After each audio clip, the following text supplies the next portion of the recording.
क्या जनता सवाल करेगी नेताजी से?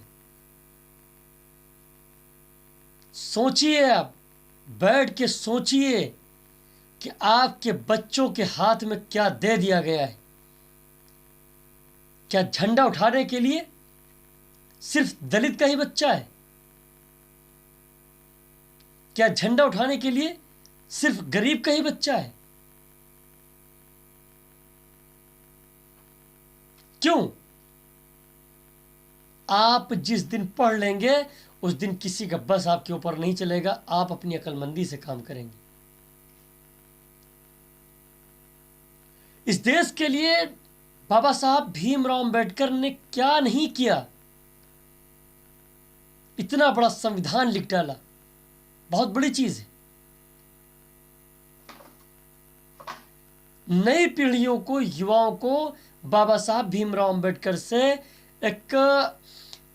एक नॉलेज हासिल करना चाहिए और एक उनसे सबक लेना चाहिए, उनकी बुकों को पढ़ना चाहिए।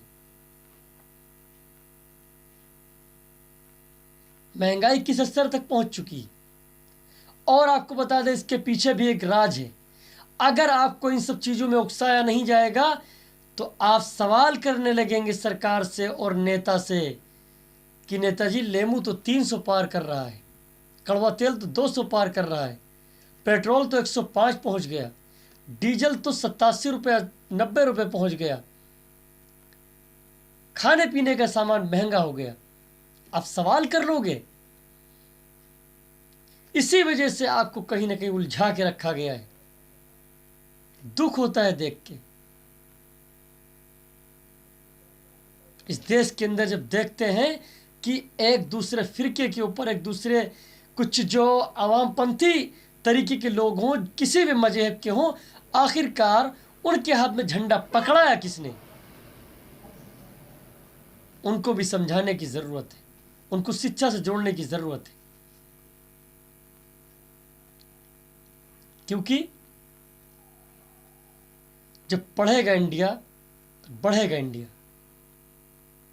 सवाल बहुत है आपसे, हर दिन आपसे हम सवाल करेंगे, आपको जवाब देना होगा। और जो लोग हमारी वीडियो को देख रहे हैं, लाइक करें, शेयर करें, कमेंट करना ना भूलें और लगातार हमारी वीडियो को देखते रहें। अगर कोई आपको राय भी देना हो तो आप राय दे सकते हैं। आज़ाद हिंदुस्तान के अंदर आज़ादी सबका हक और अधिकार है। हम जिस देश के अंदर पैदा हुए, उस देश के अंदर राष्ट्रपिता महात्मा गांधी जैसे महापुरुष, मौलाना अबुल कलाम आज़ाद जैसे महापुरुष, डॉक्टर राजेंद्र प्रसाद, वीर अब्दुल हमीद, सरदार वल्लभ भाई पटेल, सरदार भगत सिंह, चंद्रशेखर, सुभाष चंद्र बोस, इस तरह के काफ़ी यहाँ पे महापुरुषों ने जन्म लिया। क्या अंग्रेजों से हमारे महापुरुषों ने लड़ाई इसीलिए लड़ी थी कि यहाँ पर अमन सुकून न हो? क्या अंग्रेजों से हमारे महापुरुषों ने इस देश के अंदर, हमारे इस प्यारे से देश हिंदुस्तान के अंदर, क्या यही इसीलिए लड़ाई लड़ी थी अंग्रेजों से कि नेता राजनीति के चक्कर में बवाल कराएं? अंग्रेज तो चले गए हिंदुस्तान से, लेकिन उन्होंने जो अपनी पॉलिसी को छोड़ा है, यहाँ पे उनकी जो पॉलिसी है, फूट डालो और राज करो, ये एक बहुत बड़ी पॉलिसी है। आपको बता दें कि अंग्रेजों ने भी शिक्षा से यहाँ पे गरीब तबके के लोगों को दूर रखा था, क्योंकि आप जब शिक्षित हो जाएंगे, आप जब पढ़ लेंगे, तब आपका दिमाग खुद ब खुद काम करने लगेगा और आप किसी हिंसा की तरफ या किसी अपराध की तरफ आप नहीं बढ़ेंगे। आज मामला बहुत ही सेंसिटिव है। हमारा देश किस तरफ जा रहा है, आज बहुत दुख है। मन हमारा बहुत विचलित है। हमारे देश के अंदर जिस तरह से मौजूदा हालात के अंदर कुर्सियों के लिए, कुर्सी के लिए, राजनीति के लिए ये जो मजहब के आड़ में एक रोटियां सेकी जा रही हैं, ये ठीक बात नहीं। आपको बता दें,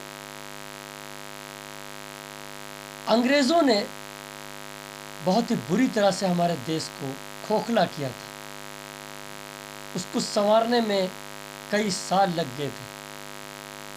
लेकिन आज जब हम देश के युवाओं को देखते हैं अपराध करते हुए, तो बहुत दुख होता है। क्या इन अपराध करने वालों को या हिंसा करने वालों को, किसी भी मजहब या किसी भी धर्म के हो, क्या उनको बताया नहीं जाता? क्या उनको शिक्षा की तरफ बढ़ाया नहीं जाता? क्या यहाँ पे लोगों की मानसिकता वो पूरी तरह से बदलती दिख रही है, पूरी तरह से नज़रअंदाज होती दिख रही है? मामला आखिर क्या है?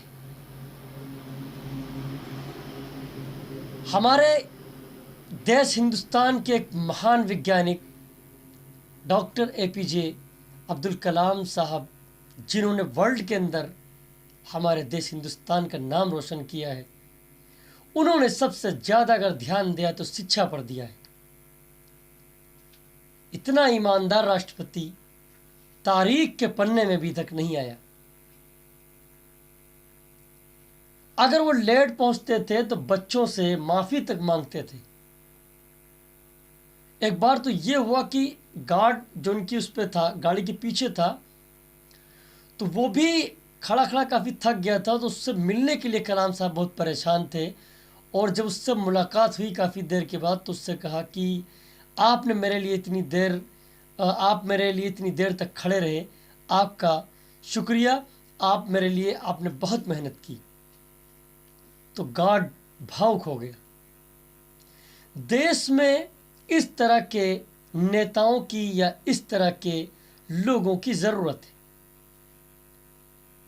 हम देख रहे हैं 2-3 दिन से, चाहे किसी भी समुदाय के लोग हों, कोई अगर जुलूस निकलता है तो उसके ऊपर पत्थरबाजी करता है।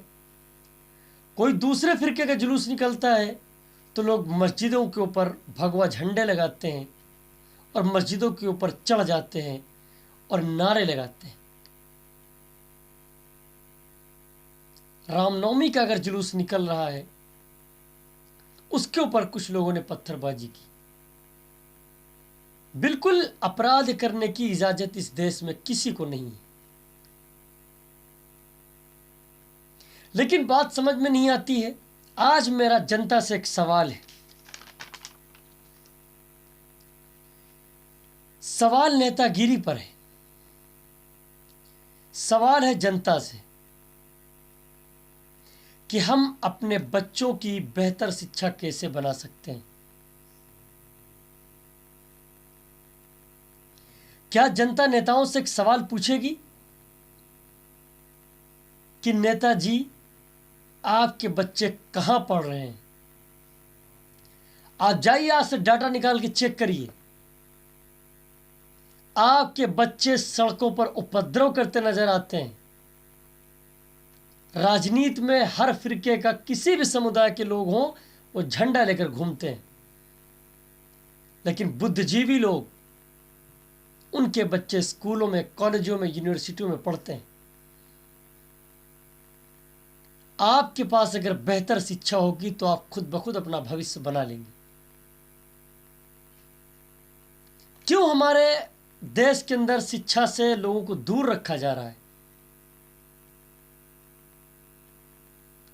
आपको 95% नेताओं के बच्चे आपको विदेश में पढ़ते नजर आएंगे। और अगर नजर आएंगे तो क्यों? यह भी एक सवाल है। अगर यहाँ से पढ़ने के लिए विदेश अगर भेजा जाता है तो इसका मतलब हमारे यहाँ कहीं शिक्षा में कहीं ना कहीं कुछ तो है। ये एक सवाल है। यूक्रेन के अंदर जिस तरह से हमारे देश के बच्चे MBBS डॉक्टरी पढ़ने के लिए जाते हैं और भी डिग्रियों को हासिल करने के लिए जाते हैं, सिर्फ पैसों के लिए कि उनका पैसा बच जाता है वहाँ पे। काश अगर हमारे देश के अंदर बड़ी बड़ी यूनिवर्सिटियाँ और बड़े बड़े मेडिकल कॉलेज अगर खोल दिए जाएं काफ़ी भारी संख्या में, तो शायद वहाँ उन्हें ना जाना पड़े।